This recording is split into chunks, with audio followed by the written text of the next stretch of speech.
ciencia de los alimentos, en medicina, en agricultura y en forestación, entre tantos. Tiene entonces un enfoque multidisciplinario. Trabajan distintas disciplinas: la biología, la genética, la física, la química y me olvido de otras.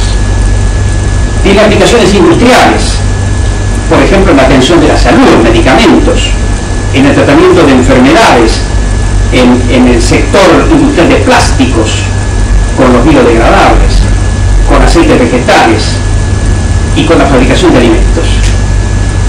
Esta biotecnología ha avanzado muchísimo a lo largo del siglo XX. La etapa actual se inicia con el descubrimiento de eso que convocó a los periodistas del Instituto Leblanc, que es el descubrimiento del ácido deoxirribonucleico, que es el ADN, en 1953 por dos científicos, Crick y Watson, seguido por experimentos en ingeniería genética en la década del 70, donde trabajó en esta ingeniería genética este científico argentino emigrado después de la noche de los bastones largos, César Milstein. Bueno, este es el valor de la biotecnología y esperemos que esta noche sepan aprovecharlo. Gracias.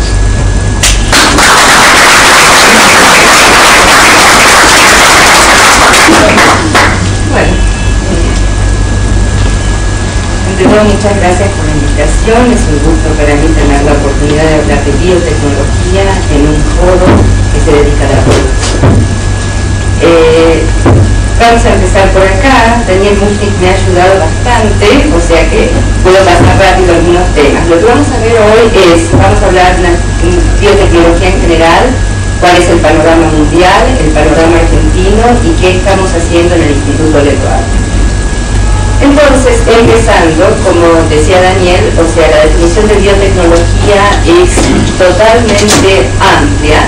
Cada uno tiene sus distintas definiciones. En el año 92 se acepta una definición más cómodo.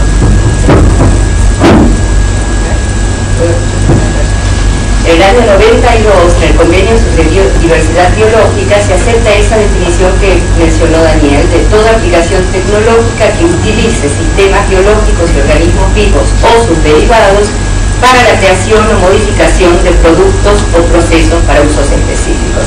Como ven, es sumamente amplio. Si uno empieza a pensar, obviamente todas las disciplinas caben dentro de esa definición. Ahora, es tan amplia que podemos pensar que entonces la biotecnología es algo que existe desde siempre por ahí, existe desde hace 10.000 años, existe junto con la historia del hombre. O sea, en el año 8000 a.C. ya se hace manejo de cultivos y animales.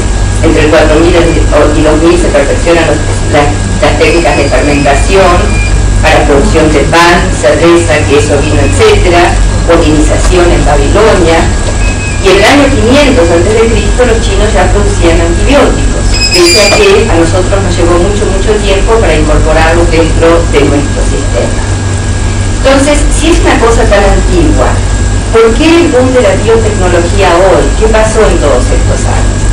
Y yo lo definiría como es el pasaje del nivel macro al nivel micro. Digamos que desde el año 8000 a.C. hasta 1970 aproximadamente de nuestra era, había un manejo de organismos completos.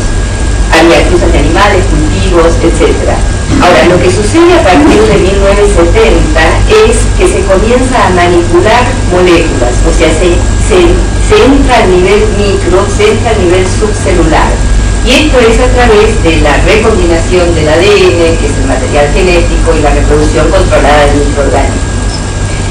Algunas fechas claves en este desarrollo son, por ejemplo, en el año 19 se usó por primera vez la palabra biotecnología, que se usó ahí y ahí paró nomás, hasta que volvió muchos años después. Como decía Daniel, en el año 53 se describe la estructura del ADN, que es el material genético.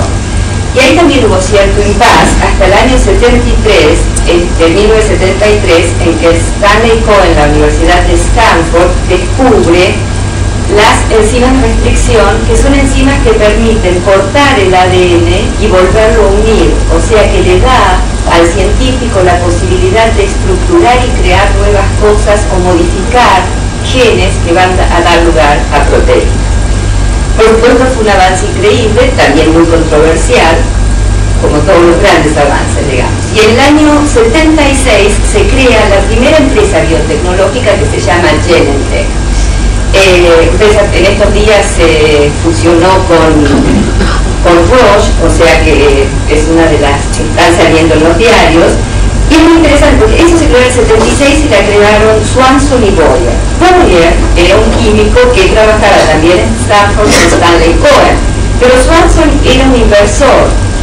Y entonces él había vislumbrado las grandes posibilidades de este campo, de la recombinación genética y demás, y le pide a Boyer que le dé una entrevista, que él le quería dar plata para hacer algo en serio. Y Boyer, que era un científico, dijo que tenía solo 10 minutos para él, que no tenía tiempo para hablar de esto.